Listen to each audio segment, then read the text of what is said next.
तो hello friends, कैसे हैं आप लोग? I hope you all are fine. तो आज काफी दिनों बाद वीडियो आ रहा है due to some health issues, but अब आपके एग्जाम आने वाले हैं और आपको काफी ज्यादा इंपॉर्टेंट वीडियोस देनी है। तो दैट्स वाई मैंने आज से दोबारा से रिज्यूम करा है और आपको जितनी भी इंपॉर्टेंट चीजें आप लोगों ने पूछी थी मैंने सब नोट डाउन कर ली थी। इस दौरान मेरे को काफी सारे कमेंट्स आए थे जिसके अंदर आप लोगों की बहुत ज्यादा क्वेरीज थी कि भैया रिवीजन को लेके और आंसर राइटिंग को लेके और डिफरेंट डिफरेंट टाइप की वो थी। तो आप मैंने सब कुछ नोट डाउन कर लिया और अब उसको समराइज वे में मैं आपको डिलीवर कर दूंगा, ठीक है। अब आते हैं आज के टॉपिक के ऊपर। तो आज का हमारा वीडियो का टॉपिक है हम किस तरह से रिवीजन करें पूरे सीएमए की, चाहे वो इंटर हो चाहे फाइनल हो। हम लोगों को कुछ वो इंपॉर्टेंट चीजें ध्यान में रखनी चाहिए जब भी हम रिवाइज करते हैं, सो दैट कि हमारा एग्जाम से वन डे बिफोर वो पैनिक वाला डे ना बन जाए। अब करना क्या है, हम लोगों को एक चीज पता होनी चाहिए सबसे इंपॉर्टेंट इस स्टेज पे, कि हमारे को रिवीजन कितने टाइम में खत्म करनी है और रिवीजन करना क्या है और कैसे करना है। कुल मिला के ये कुछ चीजें हैं जो आपको पता होनी चाहिए। सबसे पहले आपको अब जो बोथ ग्रुप दे रहे हैं उनको एक सब्जेक्ट कितने दिन में रिवाइज करना चाहिए।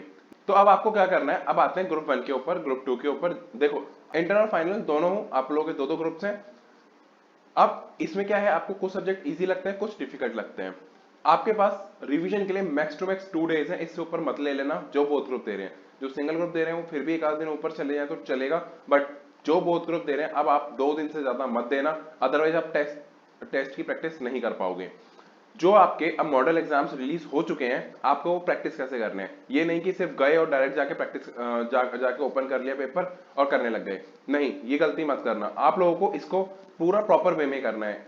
जैसा कि आप लोगों को पता है कल आप लोगों के मॉडल एग्जाम रिलीज हुए हैं, चाहे आप इंटर में हो चाहे फाइनल में हो। अब आपको करना क्या है, रिवाइज सबसे पहले देखो कैसे करना है।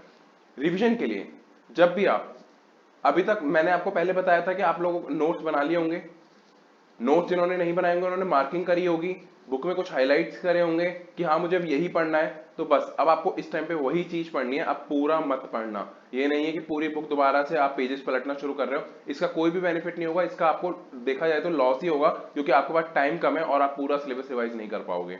सेकेंड चीज, अब जिन लोगों ने नोट्स नहीं बनाए और जिन लोगों ने हाईलाइट भी नहीं करा है, तो उन लोगों को मैं इस टाइम पे बस यही रिकमेंड करूंगा कि आप लोग इस टाइम पे जब आप लास्ट रिवीजन कर रहे हो, वो क्वेश्चन जो आपको अब लगता है कि जब आप रीडिंग कर रहे हो, ऑडिटिंग कर रहे हो एक तरीके से क्वेश्चन की, आप लोगों को लग रहा है कि हाँ ये तो मेरे से बहुत इजीली हो जाएगा, उसको प्लीज वहां पे छोटा सा क्रॉस कर देना कि अब ये मुझे नहीं देखना है, या फिर उसको आप एबीसी कैटेगरी वाइज डिवाइड कर सकते हो। ये चीज अभी कर लेना, नहीं तो आप एग्जाम से वन डे बिफोर बहुत पैनिक करोगे। जो बोथ ग्रुप है उनको मैं ज्यादा बोल रहा हूँ, उनके ऊपर फोकस इसलिए मैं ज्यादा दे रहा हूँ क्योंकि उनके पास ज्यादा नहीं, सिर्फ आधा दिन कुछ करीबन होता है जो आपको रिवीजन, आप लोगों को बहुत प्रेशर रहेगा। तो इस चीज को मैनेज कर लेना, अदरवाइज आप ब्लंडर करोगे फिर बाद में, तो वो चीज मत करना। अदरवाइज फिर आप लोगों को एग्जाम से वन डे बिफोर में बहुत दिक्कत होगी। आप लोगों को क्या करना है, सबसे पहले 2 दिन मैक्स टू मैक्स रिवाइज करना है, क्योंकि उसके बाद आपको डायरेक्ट वन डे बिफोर में आ जाना है, ठीक है ना। क्योंकि आपको एक दिन पहले एग्जाम से रिवाइज कैसे करना है वो वाली रिवीजन करनी है, ठीक। अब जैसे ही आप एक सब्जेक्ट की रिवीजन करते हो, फॉर एग्जांपल मैं इंटर की बात करूं तो अगर फाइनेंशियल अकाउंटिंग आप रिवीजन करते हो, इसके अंदर मैंने कैटेगरी वाइज आपको बताया था, A category, B category, C category. Revision भी आपको इसी कैटेगरी के अकॉर्डिंग करना है। मैं कभी नहीं बोलता कि आप कुछ छोड़ो, आप 100% रिवाइज करो, ठीक है। बट अगर आपको लगता है कि हाँ अब मेरे पे बिल्कुल टाइम नहीं है और मेरा सिलेबस ही नहीं हुआ है, तो मैं आपको यही बोलूंगा कैटेगरी ए और कैटेगरी बहुत अच्छे से करके, सी को एटलीस्ट सिर्फ रीड करके चले आना अगर आप ज्यादा ध्यान से नहीं कर सकते हो तो। बट ए और बी कैटेगरी बहुत अच्छे से करना, उसका बेनिफिट आपको ये होगा कि आपका मैक्सिमम पोर्शन एग्जाम में वहीं से आता है, ए और बी कैटेगरी से। तो आप बहुत इजीली पास हो सकते हो, पास से बहुत अच्छे मार्क्स आ सकते हैं, ठीक है ना। सी कैटेगरी में बिल्कुल वो वाले चैप्टर्स हैं हमारे जो बहुत कम इंपॉर्टेंट है, या फिर इंस्टीट्यूट बहुत कम ही पूछता है उनको, तो उनको आप सिर्फ एक बार रीड करके जाना, ठीक है। उन चैप्टर्स को अब आपको बहुत बहुत ज्यादा फास्ट करना है। जैसे मैंने आपको 6 डे रिवीजन में आपको मैंने थोड़े से चैप्टर्स को वो कर दिया था, शफल कर दिया था कि कुछ ऊपर ले आया था, किन किन को एक साथ करना है। उसके अकॉर्डिंगली अगर आपको वो प्लान सही लगा था आप उसके अकॉर्डिंग कर लो, या कैसे भी कर लो। अब तो आपको एक दिन या 1.5 दिन में पूरा खत्म करना है, तो बहुत फास्ट करो। अब यहाँ पे एक चीज है जो नोट करनी है, कुछ चैप्टर्स आपके ऐसे होंगे जो आपको बहुत इजीली आते हैं, जिसको आपको पता है कि यार ये क्वेश्चन तो मेरे से सॉल्व हो जाते हैं। उन चैप्टर्स को लास्ट के लिए छोड़ दो। लास्ट के लिए मतलब कि 2 ही दिन में रिवाइज करना है, लेकिन उसको एकदम लास्ट में रिवाइज करेंगे। पहले वो चैप्टर्स रिवाइज करो जो आपको नहीं आते हैं, या फिर जिनमें आपका थोड़ा सा ये है कि यार ये अभी डिफिकल्ट है मेरे लिए, तो उसको थोड़ा सा रिवीजन पे टाइम दो, क्योंकि वो थोड़ा टाइम ज्यादा लेंगे। एंड उनमें से वो चीजें सॉर्ट आउट कर लो कि हाँ भाई अब मैं ये चीज पढ़ूंगा एग्जाम से पहले, ठीक है। नेक्स्ट चीज जो आते हैं ये हो गया आपका प्रैक्टिकल के लिए और थ्योरी के लिए, दोनों के लिए मैं सेम बातें बोल रहा हूँ। थ्योरी में भी आपको इंपॉर्टेंट टॉपिक्स मार्क करके रखने हैं, जैसा मैंने आपको पहले बोला था। अगर आप लोगों ने वो करा होगा तो आप काफी रिलैक्स फील कर रहे होगे, और जिन्होंने नहीं करा होगा ऑब्वियसली उनको थोड़ी टेंशन हो रही होगी।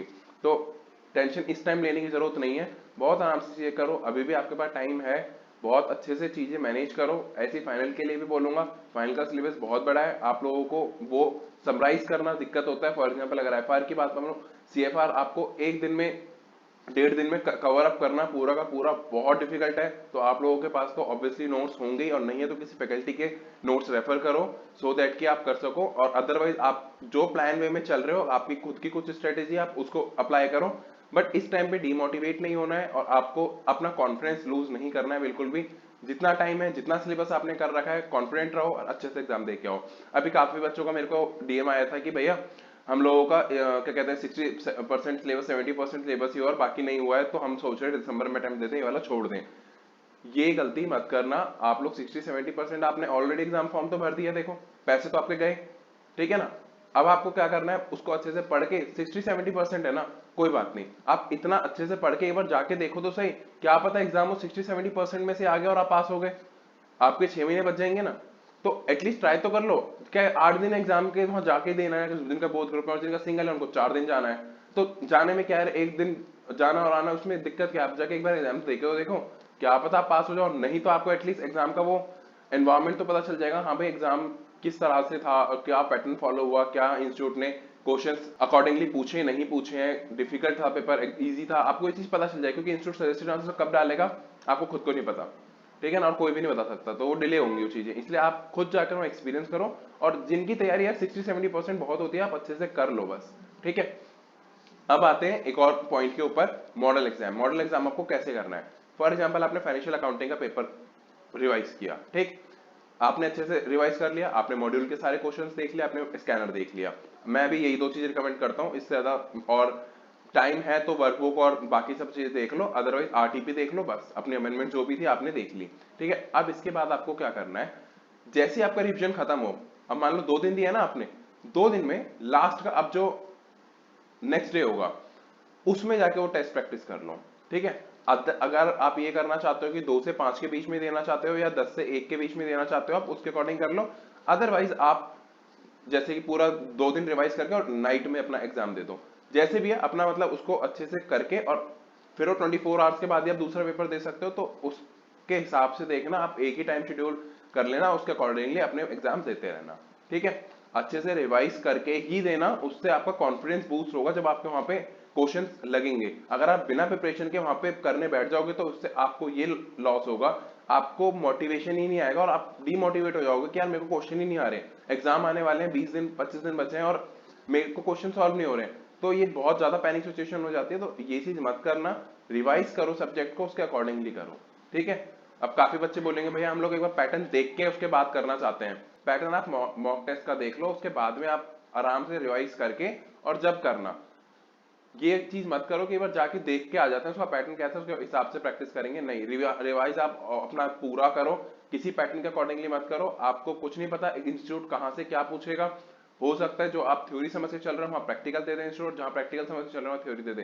तो इंस्टीट्यूट का कुछ इसमें वो नहीं है कि आपको ऐसा ही पेपर आएगा, आपको यहाँ प्रैक्टिकल ही मिलेगा या थ्योरी मिलेगी, आपको वहां इंस्टीट्यूट सरप्राइज कर सकता है, वो एमसीक्यू में प्रैक्टिकल भी डाल सकता है, ये मत सोचो कि प्रैक्टिकल नहीं डाल सकता है, छोटे छोटे प्रैक्टिकल क्वेश्चन बना के भी डाल सकता है। तो ये चीज एक्सपेक्ट मत करो और अपना अच्छे से तैयारी करो। और काफी कुछ है जो आप लोगों के डाउट्स हैं, उसके ऊपर मैंने उस चीज को एक जगह लाके देन समराइज करके वीडियोस बनाने शुरू कर दिए हैं, तो टेंशन मत लेना, आपकी सारी क्वेरीज के जवाब मिल जाएंगे। और जिन लोगों ने डीएम वगैरह कर रखे थे उनको ऑलरेडी रिप्लाई दे दिया, यूट्यूब वाले अभी थोड़ा टाइम लगेगा देने में। तो फिलहाल आज की वीडियो में इतना ही है, thank you so much for watching this video. And अब आपको फ्रीक्वेंटली वीडियोस मैं पूरी कोशिश करूंगा आपको दूं, और जितने इंपॉर्टेंट टॉपिक्स हैं आपको एग्जाम से पहले मैं कवर करा ही दूंगा, कि आपको जो जो आपके इंपॉर्टेंट क्वेश्चंस के आंसर देने हैं, जो आपको आंसर राइटिंग में हेल्प चाहिए वो डेफिनेटली आपको बताऊंगा मैं, आपको किस तरह से आपको आंसर राइटिंग करनी है, ठीक है। और थ्योरी को याद करने में कुछ लोगों को दिक्कत हो रही है, टेंशन मत लो, अभी आने वाली वीडियोस में हम ये सारी बातें डिस्कस करेंगे। चलो फिलहाल आज के लिए इतना ही रखते हैं, thank you so much for watching this video. अगर आप लोग नए हो चैनल के ऊपर, आपको चैनल का कंटेंट पसंद आ रहा है, प्लीज सब्सक्राइब करना चैनल को, वीडियो को लाइक करना, कमेंट करना, शेयर करना अपने फ्रेंड्स के साथ में। मिलते हैं नेक्स्ट वीडियो के अंदर, जब तक के लिए टेक केयर, बाय।